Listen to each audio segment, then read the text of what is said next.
Magandang umaga mga titas. Good morning mga pamis! Welcome to Tita Talks, ang podcast ng mga tita. Yan. Ako po ang inyong tita Shelo, ang iyong titang palaban. And I'm Tita Ann, ang titang matapang. And I am your Tita Gail, ang inyong titang malambing. Alam niyo na kung sino yung nag-assign ng script ha? Kasi bias na bias eh. Mukha bang malambing yan? Saka parang ang sama ko dito. But I think yung matapang is more on the positive. Meaning, Yeah. we need to be courageous in Correct. expressing and standing for what is right. Tama? Oo. Kasi parang matapang, palaban, tapos malambing, Oo, ganon. diba? Ay kaya nga, kayo na magsulat ng script sa susunod kung gusto nyo. Hindi po. But the reason we're here is, I think sa dami ng mga podcast ngayon, it's important to have a space para pag-usapan naman yung mga usaping tita. Diba? Yes. Yung mga pang tita. Ano pa mga usapin pang tita?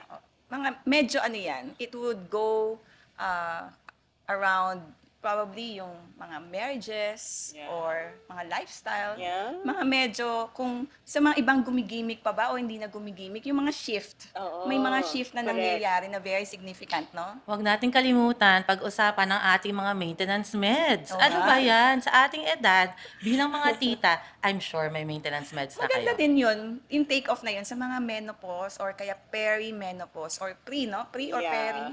Oo. Pero let's start first. Bakit ba natin silang tinawag na pamis? Oo nga. Kasi syempre gusto ng mga Gen Z o Gen Alpha, kung whatever you call the new generation, may mga shorter, ano yan, for pamangkins, kasi nga tita tayo, di ba? Okay, So okay. yung mga pamangkin, tatawagin natin, pamis. Yan. Okay. So pag narinig niyo pong tinawag namin kayong pamis, ibig sabihin, you can call us in public pag nakita niyo kami, Tita Shelo, Tita Ann, at Tita Gail. Because mahal namin ang ating mga pamis, hindi ba? Correct, Yes. correct. Pero alam nyo, I think we've reached a point na pag tita level ka na kasi parang feeling mo daming pinagdaanan sa buhay, Mhm, diba? And I think it's important na maging part siya ng conversation. Not just sa atin pag magkakasama tayo, but to be shared to everyone. Kasi, bakit ba? It's relatable. Yes. May mga issues, concerns tayo na na-encounter.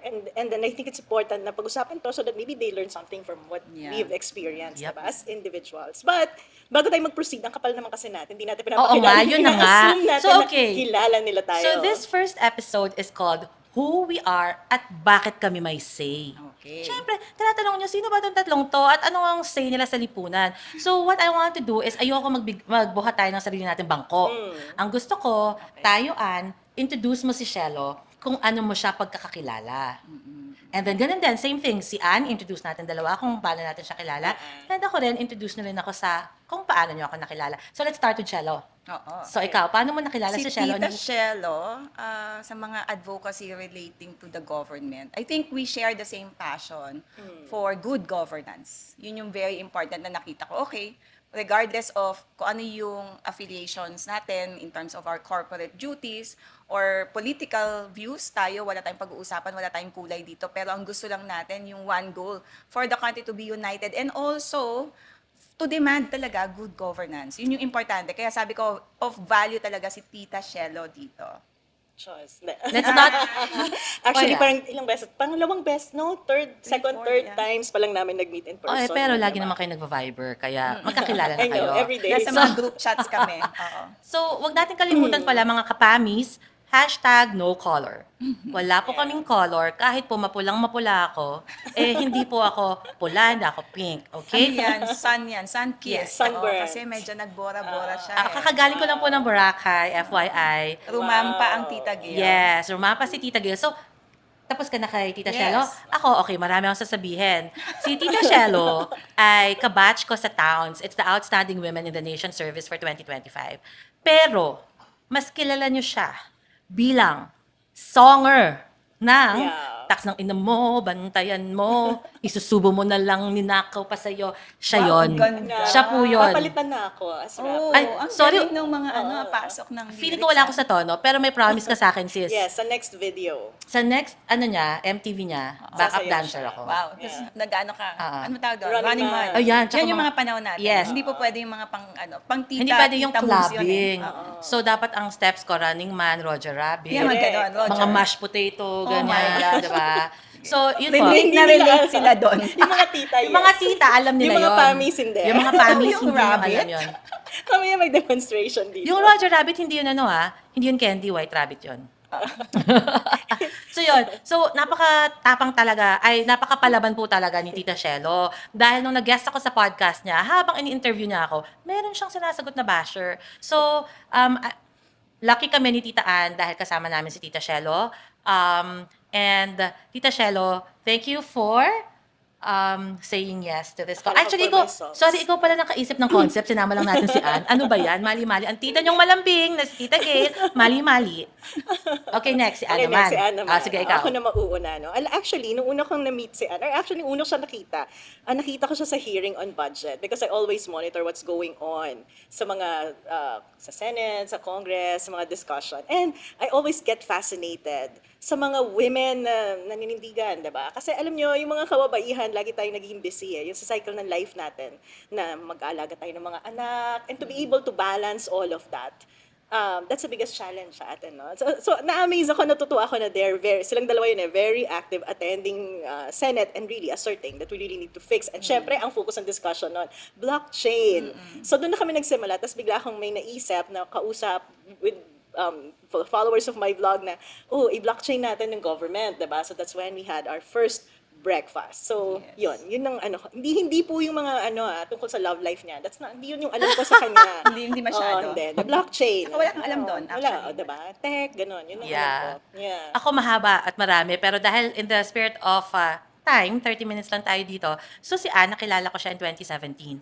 Idol na idol ko po siya because she is the blockchain queen of the Philippines. Of the Blockchain. Philippines. Yes. Oh my gosh, hindi ko Talaga alam eh, yun no? May bago, okay. And then, so she is the CEO of Traction Tech. She is also the CEO and chairman of Cadena Foundation, where I am the executive director. So, totoong buhay lang, amazed ako sa kanilang dalawa dahil napakatapang nila at napakapalaban nila. And I wish to emulate that in the future. Kasi ngayon, stick muna tayo sa pagiging malambing. Yun yung hindi ako naniniwala. So, shift na tayo sa kanya, diba? Siyempre, una ko siyang na-meet dahil nga ma-batchmate kami sa towns, no? Tapos sabi ko sa lahat ng townspeople dito, ito talaga yung pinaka-energetic. Kasi nakita mo yung and then she was explaining kung paano yung sa towns interview namin na talagang dumating siya, naka-dextrose pa, Oh diba? my Parang, gosh. imagine that, kung ikaw ay na-impress na ako sa'yo sa kaka-engage mo ng politics, ito, grabe, walang sinabi yung energy level.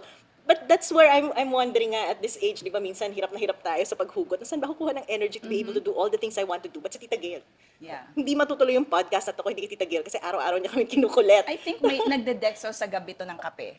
Para kinabukasan, boom. Diba? Oo, I think. Nagsuswero yan. Pero ako, nakita ko rin siya na in terms of engagement and involvement, napaka-inclusive niyang tao. Diba? So when you see her sa mga community, lahat na lang ng ganap nandun siya. Nandun si Gail Macapagal. Okay, sige, sino ba tong Gail na to? So, ayun, nagkakilala rin kami based on that na 2017. Same advocacy din, especially for the Caraga people, where we wanted to provide them verifiable identity and using technology. So, again, nasa technology space, pero nag-evolve naman yung aming relasyon, yung aming pagsasama into more, mas higher din ng mga purpose or mga causes din for communities. Yes, Yan. that's true. And So aside at from some that, point, Tita Gail, you have to explain to us where you're getting all your energy. Kasi alam mo naman ang mga titas, diba? Dumadating na tayo sa point na parang gusto lang nating matulog dahil sa pagod. Correct, ganun. totoo. Pero ikaw kasi, parang meron kang unlimited source of energy. I think, because I'm an extrovert, I like being with people. And when I'm with people, mataas talaga yung energy level Yeah, you ko. draw, pag exo kasi, you draw the energy from the crowd. Ako naman, intro. Ako din eh. Akala mo lang na ganito. Oo, Pero, yung kaya mo. when I chika, learned diba? about that definition, sabi ko, I fall under the intro. Kasi, pag madami ng tao, though syempre, I needed to keep up. Pero alam kong nadidrain na ako, malapit na ako. Slow down na ako, backpedal na ako. Tapos gusto ko, I can't wait, uwi na ako, diba? Tapos doon, okay, nare-realize ko, nasak na yung energy ko pala from a lot of people. Oo.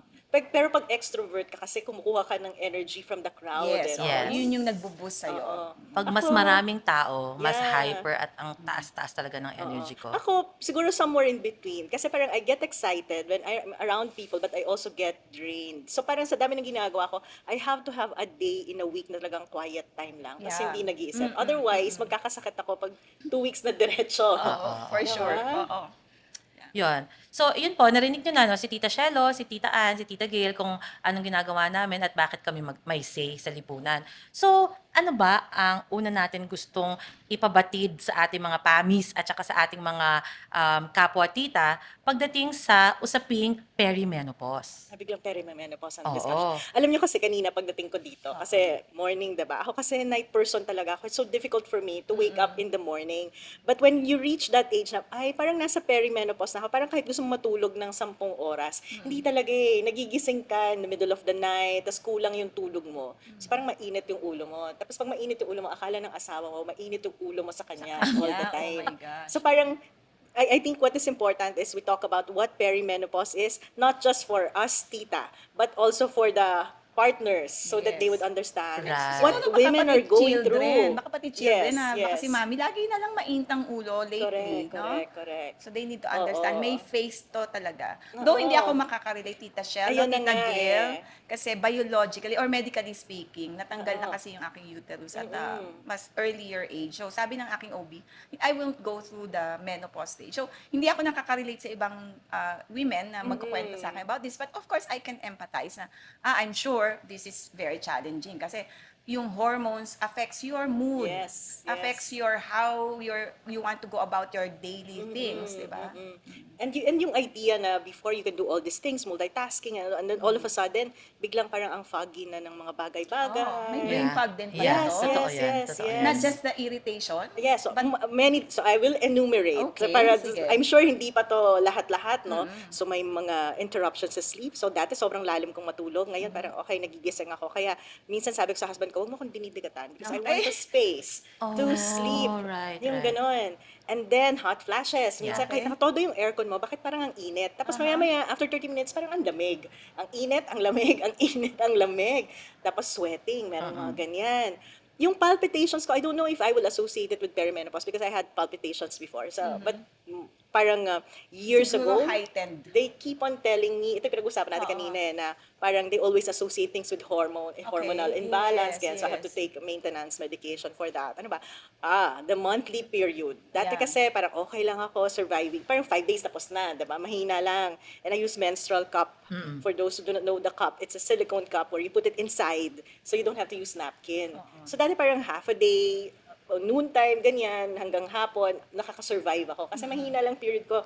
And then with perimenopause, parang every hour kailangan mo mag-empty ng cup. So, naging So, heavy yung flow mo. Yes, heavier, longer. So sabi nila, yung perimenopause, masasabi mo lang na nag-end ka na sa era ng perimenopause at nasa menopause ka na, pagka at least a year, hindi ka na nagkaroon ng Yes, menstruation. yan yung sabi. Right? So, nandun pa rin ako sa perimenopause stage. But what I did is consult my OB para to manage the menstruation kasi nakakairita eh. Yung parang, bakit sobrang ang lakas naman nito? Ay, parang gusto mong mawala na siya. Oo, Pwede mo, oo. Nakakairita nga talaga Mm, yon diba? Kasi yung same na heavy flow mo, sa akin naman, nangyari siya. That's why I had to have the full hysterectomy. Di ba? And the OB had to take it out because yung 3 days ko, naging 9 days. And yung 9 days na yun, hindi yun light flow all heavy that you had to do an overnighter or diaper pero lalabas pa din. And probably life-threatening at some point after 2 years na tiniis ko siya kasi may intervention of injection or mga pills and I've been researching the internet, sabi ng mga women doon, hormonal imbalance. Walang masabi yung mga OB na it's related to your ligation. But that's the only thing I did that's very different. During that time, nasabi ko, for sure, mayroong naging effect yung ligation ko. And hindi na tayo nag-isip, which for me, most women, parang pag ayaw na nila, Magka-baby, in terms of parenthood, yung kanilang approach, pag ayaw na magka-baby, laging by default, yung babae yung magpapaligid. Correct. Naisip ko, bakit nga ba ako nagpaligid? Of course, hindi ko alam na magkakaroon ng after effects sa hormones, sa yung mga biological changes mo. But then, sabi ko, dapat nga, may option pala na yung ginawa mo. Vasectomy sa asawa. Diba? Kasi alam mo, kaya ako naisip yung vasectomy niya. Normally, pag ligation sa women, kung hindi sasabay sa cesarean. CS, cesarean, Bubuksan ka. Ganun ka din. uli. Correct, Oo. correct. But, mga katita, ang vasectomy, outpatient, at parang less than a centimeter lang yung sugat nila. So, dapat sila na yung nagpapavasectomy. Tama, Diba? tama. Sila nga, every time they do it, pwede kang makabuntis, di ba? Ang mga babae, hindi naman pwedeng mabuntis every week, di ba? Pero ang mga lalaki, pwede makabuntis every day. Ah. Di ba? Correct, So, when we agree, have agree. vasectomy. Sorry. Yeah, oo. So, Malingat. alam niyo, Tita Shelo, Tita Shelo, nanghihinayang ako. Double whammy pala to. So, nagpa-ligate na, tapos nagpa-total hysterectomy pa. Sayang ang lahi na stop. Oo nga. Diba? Oo. Lalo na. Ano? Quiet lang ako. Oo. Ikaw, Tita Gil. Ako, I also had a hysterectomy. So, Bakit ka naman nag-hysterectomy? because I had a myoma, size of an infant's head. Wow. Ganyan That's kalaki. big. Sobrang laki. So, akala ko nun, mataba lang talaga ako. Ah, okay. Sa totoong buhay, mataba naman pala talaga ako. Pero, I looked so pregnant at that time. Kasi infant's head Yeah. eh. Yeah. Oo. Wait, so hindi mo alam na may myoma ka na ganun kalaki? Nag-start siya nung 2008, I had small myomas. Okay, context, lahat daw tayo pag nanganak na nagkakaroon ng small myomas. So sa akin, minomonitor na yon yearly. So nag-start ako na maliliit and then nagkaroon ng isang year na lumaki siya. Sabi ng OB ko, hindi kita operahan, marami kang risk, chuchuchu. The next year, nung in-ultrasound ako, na-double yung size. Sabi niya, ay, operahan kita. Sabi ko, Dok, akala ko, 1 di ba year ako? lang siya. Yes. Lumaki ng ganun Aggressive kabilis. yung, niya, yung growth niya. So, kaya pala nung time na yun, yung tiyan ko naninigas, ang laki-laki, nagigirdle Hindi mo ako. naisip na, am I pregnant? Oh, sabi ko nga baka, hindi, pero ligated kasi ako. Okay. So anyway, yun, kaya nila tinanggal lahat. Ito naman, yung OB ko is hindi niya tinotal. Sabi niya kasi, sayang yung ipoproduce mo mga estrogen, magda-dry up ka. Yun yung I don't understand. Kasi yun yung sabi ko, nako, mag-dry yung skin din and all. Pero, sorry, parang I'm hindi sure. nangyari. Parang okay naman ako. Oh, Pero I accepted na yun kasi syempre, it's biological. It's inside of you. So, dapat meron talagang hindi mapuproduce or magiging lacking ka of something. Pero I think na-manage naman to sa diet. I think it's really what you put inside your body that will, what bring, kung nagtatago ka dyan. Yeah, pero I think parehas pala tayo noon. Pag tinignan mo yung pattern, after ligation, nagkaroon din ako ng myoma, 2 golf balls, separate. And then nung tinanggal, bleeding na unlimited. Kala mo may massacre every morning. Oh my When God. I wake up, it's like all pajamas. Sorry, medyo gross. Kung medyo kumakain, nag-snacking. Pero talagang nakakatakot. Oo. And then, pagdating ko sa ER, so parang okay pa ako, no? Nag-red button sila na, okay, bumagsak na yung oxygen mo, kulang na ma'am, okay ka pa ba? Buhay pa naman ako. Pero they had to rush me and then yun nga, total hysterectomy. So parang siya, emergency surgery. It Hindi, wasn't alam na scheduled. ng OB ko na yun na yung last resort namin because we've been trying all interventions and then sabi niya, anytime that you want this is it. Package namin, paano, gano'n. And then I did the laparoscopic procedure kasi ayoko nang magbukas. Paulit-ulit na lang tayo, Correct, zipper correct. on, zipper off. Oo. Parang pwede naman zipper, diba? Parang Oo, kung sana manganganak nga ka, isizip. Open mo na lang. Oo, Oo, sana nga ganon. Pero hindi. So, isa pa. Yung ating producer dito, nagtatakip ng tenga kasi parang hindi niya alam kung TMI. para sa kanya ba to Too or much what. information. Hindi, isa pa, Tita Ann, kaya ayaw niyang tanggalin yung ovaries ko is because hindi na daw ma-enjoy. Ovaries, hindi Tinira naman niya. tinatanggal. O uterus lang sana. So, hindi ka full. Full hysterectomy of the uterus. Sa akin, Ang ovaries, preserve pa rin kasi I still produce very healthy eggs. In fact, at that time, pwede siyang mag-donate to other women na hindi Oh. And then ilalagay mo siya doon. And then kasi very fertile eh. Para bang matchingkan ka na, buntis ka na. Ganon siya. Ayan. So sa akin, iniisip kung tatanggalin o hindi. Sabi niya, hindi natin tatanggalin dahil number 1, magda-dry ka. Number 2, hindi mo na ma-enjoy. Yung Alin? ini-enjoy paggabi. Ano yung kape? Sa gabi? Nagkakape ako sa gabi. Bakit hindi may enjoy ang Kasi kape dry. sa gabi? Kasi dry. May primrose naman. Diba? Parang, Ayun. So anyway, hindi niya tinanggal. May lubricant Oo, naman. pang tita after dark yan, Tita Hindi, Shelo. kailangan alam nila yon. May mga options kapag nagda-dry, which is also part of perimenopause, menopause. You can buy lubricant. At may iba't ibang klaseng lubricant, di ba? May alam mo, ang ganda water-based, nitong intro silicone-based. episode natin, ha? Talagang titang-tita. Alam mo, pagdating ng mga tita, Di ba ganito at may mga pinag-uusapan? pamangkin na lalaki, alam mo, lumayas muna kayo dito kasi medyo iba na. Ay, hindi. Kailangan din to mapakinggan ng mga pamis Ng mga na boys. lalaki.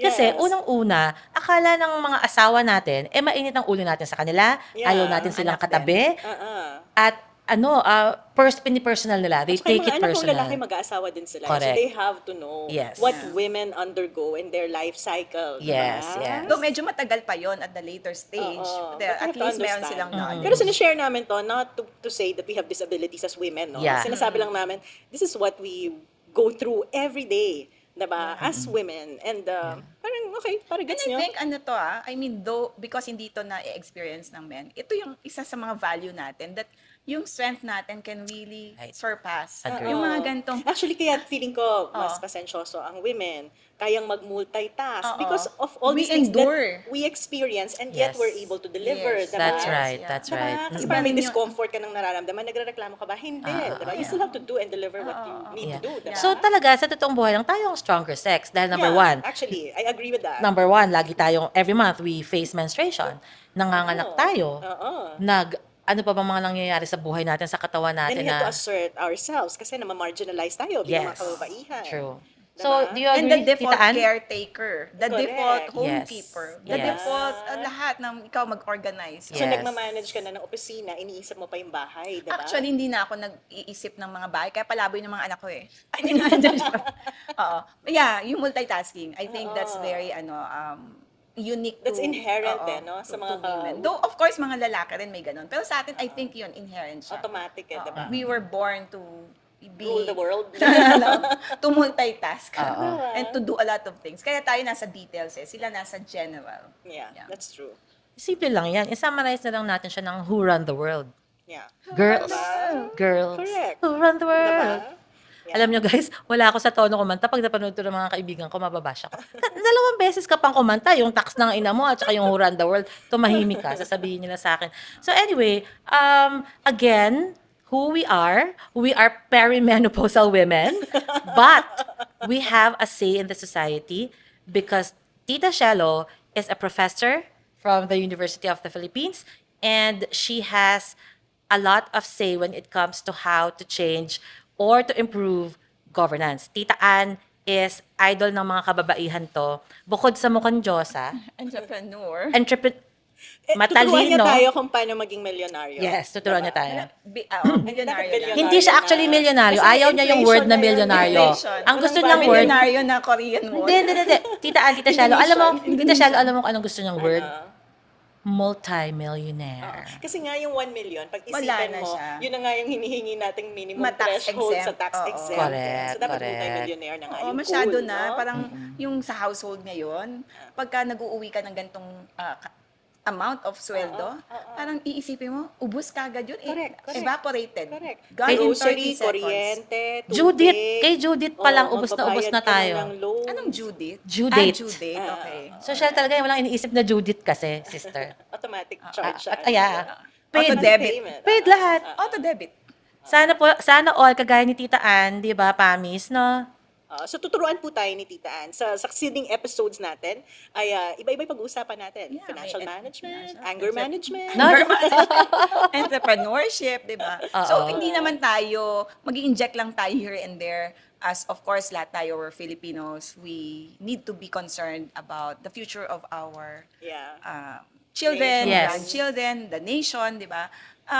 We will say our piece, we will speak our minds. And we encourage, of course, all the titas out there to be outspoken as well. Kasi kailangan natin mag-demand ng excellence sa gobyerno. But amongst other things, of course, pag-usapan natin yung mga lifestyle natin, ano yung mga changes, ano yung mga significant shifts. And probably we can share yung mga experiences natin on parenting, Yes. on love, On and career, partnership, diba? navigating yung mga relationships na Correct. gusto mong makip, gusto mong hindi makip, and what Oo, it's yun in yung gusto between. nila. When you say, I don't want you anymore, diba? I don't want to keep you When anymore. no means Ganyan, no. Diba? Diba? No is a complete sentence. Mga ganun. In a very conservative country na parang inisip nila, dapat kung sino yung pinakasal mo, yun na yun forever, diba? Magandang mga ganyan yung mga conversation eh. And also sa workplace, di ba? Diba? Yung mga Yeah. treatments. Kasi you spend most of your time actually in the workplace pagka-career woman, yung At mga saka, titas natin. how do you make decisions with respect to your career? Diba? Is it really a struggle or issue pa ba hanggang ngayon yung pamimili ng pamilya or pagiging mother, full-time mother sa pagtatrabaho or magtatrabaho bang full-time? Issue pa ba yun hanggang ngayon? Yung mga ganyang bagay. Yeah. Pero I think hindi lang ng mga titas yung audience natin dito because a lot of our kids also struggle in Yes. terms of ano na bang gagawin kong career path. Yes, totoo ano yan. bang mga Anong decisions, course, diba? tama yung mga ganyan. Tingnan natin kung nag-share or nagko-confide pa ba sila sa parents nila in decision making for anong course, anong school, di ba? Raising teenagers. Correct. Yan. So, Saka napakadami talaga yung generation na ngayon, hindi lang, dati kasi I've gone through mga interviews on raising teenagers, pero context nun kasi yung mas luma, Correct. mas madaling i-handle ngayon kasi Correct. teenagers in the context ng mga Gen Zs. Na iba na yung mga spoken language nila. Parang nagkakaroon na ng gap, di ba? So yun yung mga interesting pag-usapan. So, ayun, mga pamangkin, mga pamis, and sa aming mga kapwa-tita, sana ay i-follow nyo kami sa aming Facebook page and sa aming Instagram. We will show it. Ito na po siya. Tingnan nyo. Di ba na-edit naman yun? Follow. Yeah, Yes. follow, like, Share, share, subscribe. pinaka-important. Oo. Yeah, if And you we want- hope na you find our discussion relatable and useful, di ba? May And- value naman siguro tayo, kahit Added konti. value. Oo. And if you have questions, mag-message lang kayo sa aming social media page Right. because kung meron kaming topic na nakakaligtaan, baka pwede kayong mag-suggest yung kung Yes. ano pinaka-valuable para sa And inyo. mga questions that we Yes. can tackle. Yeah, We're yeah. very Oo. open to that. I think we have the yung parang tamang diversity lang in terms of our experience, Right. background. Pwede Right. natin pag-usapan. And, as a surprise, we will have one guest or Yes. probably Yes. ibang season or ibang time Oo. of our So, episode. ilagay nyo rin dyan sa aming Facebook or Instagram kung sino nyo naman ang gusto nyong makasama I-guess namin natin. dito. Yung pwede Kaya namin yan hanggang Malacanang magpapunta. Joke lang. Joke. Mga high profile kaya natin So, yan. kung gusto nyo si Ann Curtis, Okay. Kaya namin I si think- Tita Ann. We're Tita not sure Ann. about Ann Curtis. yes, Tita Ann kaya natin. Si Tita Ann Curtis, hindi pa tayo sure. Pero hingi tayong tulong. May lifeline tayo, executive producer natin. Malakas. Talaga. Pero secret yung Secret, hindi natin sinasabi kung sino talaga, di ba? Pakihanap na lang po Support sa ano. or Viral research Oo, viral po sila, pakihanap na lang. Very, very supportive, Oh, di ba? Yep. Ha? Okay. Sa susunod na natin siya pasalamatan sa ating Setup. setup. Aming setup. So, abangan po ang next episode ng Tita Talks, ang podcast ng mga titas. This is your Tita Gail, ang iyong malambing na tita. And Tita Ann, ang medyo konting matapang. Oh, nagkababa. And your Tita Shalong, yung titang palaban. Yeah. All right. Good day. Thank you!